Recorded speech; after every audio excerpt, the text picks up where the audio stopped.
अलैकुम रहमतुल्लाहि व बरकातुहू। My name is doctor Zainab Aroob and I am physiotherapist. आज जो मेरा आपके साथ लेक्चर है वो है सूरह अंबिया का आखिरी लेक्चर। आज हम सूरह अंबिया को एंड करेंगे और कल से इंशाअल्लाह अज़्ज़ा वजल हम सूरह हज को आगाज़ करेंगे और उसको स्टार्ट करेंगे। तो स्टार्ट करते हैं सूरह अंबिया का आखिरी लेक्चर। इसमें हम क्या नाम है इसके बारे में पढ़ेंगे कि अल्लाह ताला जो हमें डील दे रहे हैं, ये डील जो अल्लाह ताला हमें बख्श रहे हैं, हमारी गुनाहों की पकड़ नहीं कर रहे, ये हमारे लिए एक फितना भी हो सकता है और हमारे लिए फ़ायदा मंद भी हो सकता है। मतलब इसका क्या है कि हमारे लिए इस डील को अगर हम यूज़ करें, इसको अगर गुनाहों का बढ़ाने का बायस बने तो हमारे लिए फितना है, लेकिन अगर इसी को समझ कर हम अल्लाह की तरफ लौटाएँ तो ये हमारे लिए फ़ायदे की मंद ही है हो सकता है। तो और बहुत ही खूबसूरत हम बातें इसमें पढ़ेंगे और नेक लोगों की यहाँ पे बशारतें पढ़ेंगे। तो स्टार्ट करते हैं। नहमदुहु व नसल्ली अला रसूलिहिल करीम, अम्मा बअद, फ़अऊज़ु बिल्लाहि मिनश शैतानिर रजीम, बिस्मिल्लाहिर रहमानिर रहीम। यहाँ पे जिक्र है पहले ही है आयत नंबर 104 में कि अल्लाह ताला ने लपेट दी ज़मीन व आसमान को लपेट दिया उराक की तरह, कि यहाँ पे किस चीज़ किताब की तरह, उराक किताब की तरह उसको लपेट दिया जैसे फ़ाइल को लपेटा जाता है। अल्लाह ताला आसमान और ज़मीन को लपेट देंगे। जब क़यामत का वक्त होगा तो अल्लाह ताला आसमान और ज़मीन को लपेटेंगे और दोबारा से आसमान और ज़मीन को वजूद बनाया जाएगा, उसको दोबारा पैदा किया जाएगा और अल्लाह ताला बंदों को दोबारा पैदा करेंगे। अल्लाह ताला उस ज़मीन पे फिर अल्लाह ताला दोबारा हर इंसान को पैदा करेंगे और फिर जो गुनाहगार लोगों को उनको जहन्नम में झोंक दिया जाएगा और जो नेक लोग होंगे उनको उस ज़मीन पे वो ज़मीन नेक लोगों के लिए होगी। और ज़बूर के एक बाब में इस ज़मीन के बारे में है, प्रॉपर पूरा एक बाब है इसके ज़मीन के बारे में, और ये ज़मीन बहुत महफूज होगी और बहुत ही पुरसकून ज़मीन होगी। तो ये वाली ज़मीन नहीं होगी, बल्कि अल्लाह ताला ज़मीन और आसमान को बदल कर एक नए ज़मीन और आसमान लेकर आएगा और उस ज़मीन और आसमान के एट दी एंड नेक बंदे ही उसके वारिस होंगे। और अल्लाह ताला पहली आयत में ये फरमा रहे हैं 104 में कि अल्लाह ताला के लिए मुश्किल नहीं है दोबारा लुटाना। अल्लाह ताला के लिए मुश्किल नहीं है कि दोबारा ज़मीन और आसमान को पैदा करना। अल्लाह ताला ने एक दफ़ा अगर पैदा किया तो अल्लाह ताला इसको बार बार दोबारा भी पैदा कर सकते हैं। अल्लाह ताला के लिए ये काम हवाई बात नहीं है। अल्लाह ताला करें तो अल्लाह ताला का अगर वादा है तो ये होकर रहना है और अल्लाह ताला अपने वादों को पूरा करने वाला है। और यहाँ पे अल्लाह ताला इनको मोहलत, यहाँ पे जिक्र है कि मोहलत के बारे में है कि ज़मीन और आसमान को लपेट दिया जाएगा और नई ज़मीन होगी, अहले ईमान उसमें रहेंगे और बातिल को वहाँ झोंक दिया जाएगा। तो इसके बारे में आपको पहले बता चुकी हूँ कि वो ऐसी ज़मीन होगी जब सारे के सारे काफिरों को झोंक दिया जाएगा आग में, और वो ज़मीन एक महफूज ज़मीन होगी और हमेशा रहने वाली होगी और वहाँ सिर्फ ईमान वालों के उसके वारिस होंगे।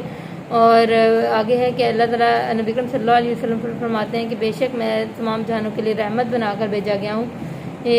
और नबी अकरम सल्लल्लाहु अलैहि वसल्लम का काम है हम तक दीन पहुँचाना।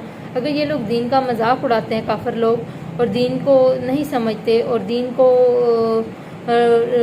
को हवा में उड़ाते हैं और उसको अंडरस्टैंड नहीं करते और उसके पैगाम का इनकार करते हैं, तो फिर ये लोग जान लें कि इनके ज़िम्मे सिर्फ हज़रत मोहम्मद सल्लल्लाहु अलैहि वसल्लम के ज़िम्मे सिर्फ पैगाम को पहुँचाना है।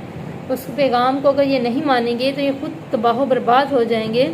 और सहाबा ने नबी अकरम सल्लल्लाहु अलैहि वसल्लम को एक दफ़ा बहुत कोई ऐसा वाक़या हो गया तो उन्होंने फरमाया कि ए अल्लाह के नबी, आप इनके लिए बद्दुआ क्यों नहीं करते? तो नबी अकरम सल्लल्लाहु अलैहि वसल्लम ने फरमाया मुझे लानत करने वाला बनाकर नहीं भेजा गया, बल्कि मुझे रहमत बनाकर भेजा गया है। तो यहाँ यही जिक्र है कि नबी अकरम सल्लल्लाहु अलैहि वसल्लम बाइस रहमत थे और तमाम जहानों के लिए उन्होंने कभी किसी के लिए बद्दुआ नहीं की और उनका काम सिर्फ दीन को पैगाम को पहुँचाना है। और अगर ये नहीं मानते तो इनको साफ कह दें कि मेरा काम सिर्फ दीन को पहुँचाना था। अगर तुम नहीं मानोगे तो इसके नताइज के ज़िम्मेदार तुम खुद होगे। और अल्लाह का वादा तो क़यामत का वादा ऐसा है कि वो पूरा होकर ही रहना है। और अल्लाह ताला हमारे ज़ाहिर व बातिन सबको जानते हैं। अल्लाह ताला ने अगर हमें डील दी हुई है तो डील जो है ये हम पे है कि हम इसको फितना बनाते हैं या हम इसको फ़ायदा मंद बनाते हैं। अगर इस डील को हम यूज़फुल बनाते हैं और हम हदायत पे आ जाते हैं और नेक अमल करने लगते हैं तो ये डील हमारे लिए बहुत बड़ी अल्लाह ताला की रहमत है। लेकिन अगर इसी डील से हम दोबारा गुनाहों में पड़ गए और गुनाह करते रहें और हम अपने गुनाहों को और इजाफे का बाइस बनते हैं तो फिर ये डील हमारे लिए فتنہ کے علاوہ کچھ نہیں۔ تو یہ بھی بڑا اللہ کا شکر ہے کہ اللہ تعالیٰ نے اس ڈیل کو دیا ہوا ہے۔ اگر ہمیں ڈیل نہ دی جاتی تو ہم پتہ نہیں کتنی بدتمیزیاں کرتے ہیں، کتنی برائیاں کرتے ہیں کہ اللہ تعالیٰ تبھی ہمیں پکڑ کے ہمیں تباہ کر دیتے۔ لیکن اللہ تعالیٰ کی ڈیل کی وجہ سے آج ہم بچے ہوئے ہیں، اور اللہ تعالیٰ ہمیں معاف کرے اور ہمیں اپنی دین کو سمجھنے کی، اس کو سیکھنے کی، اس کو سکھانے کی، اس کو پھیلانے کی توفیق عطا فرمائے۔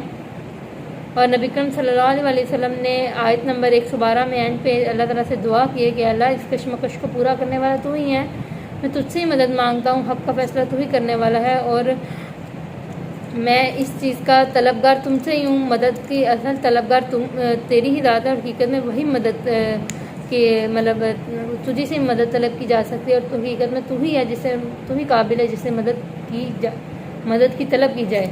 تو اللہ تعالیٰ سے دعا، اللہ تعالیٰ نے اس سورہ کے اینڈ پہ ایک دعا دی ہے، اور نبی کریم صلی اللہ علیہ وسلم اس دعا کو پکارا کرتے تھے، اللہ تعالیٰ سے دعا کرتے تھے، اور اللہ تعالیٰ کیونکہ اللہ کی ذات ہے جس سے ہم مدد مانگتے ہیں، اور اللہ کی ذات ہے جو ہمیں ہر مشکل میں ہماری مدد کر سکتی ہیں۔ اور اللہ تعالیٰ ہمیں اور سیکھنے والا، سکھانے والا بنے۔ چھوٹا سا لیکچر تھا، سورہ کا اینڈ ہوا۔ اللہ تعالیٰ اس سورہ کے بہت سارے اسباق ہیں، ہمارے پاس بہت خوبصورت واقعات ہیں، حضرت انس کا واقعہ، حضرت ایوب علیہ السلام کا صبر، حضرت لوط اور حضرت ابراہیم علیہ السلام کی قوم پہ عذاب، اور بھی بہت خوبصورت واقعات، حضرت مریم علیہ السلام کا ایک نئی ان کو قسم کی مطلب ان کو ایک نشانی بنائی گئی اور ان کو اولاد دی گئی۔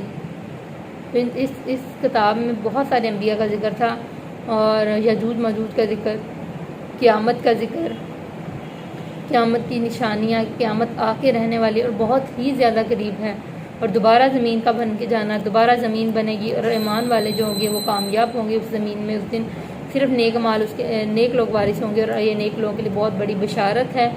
اور اللہ تعالیٰ ہم پہ رحمت کرے، اور جو ہمیں اللہ تعالیٰ نے ڈیل دی ہے ہم اس ڈیل کے مطابق دنیا میں اللہ تعالیٰ سے توبہ کر سکیں، اور ہم اپنے اللہ سے توبہ کرتے ہیں، اور آگے بھی اگر ہم سے کوئی گناہ ہو جائے تو انشاءاللہ ہم گناہ نہیں کریں گے، لیکن اگر ہو جاتا ہے تو ہم اس کی توبہ جلد کرنے والے بنیں، کیونکہ اللہ تعالیٰ توبہ کرنے والوں سے بہت پسند کرتا ہے۔ اللہ تعالیٰ ہمیں اور سیکھنے والا، سکھانے والا بنائے، آمین، جزاک اللہ۔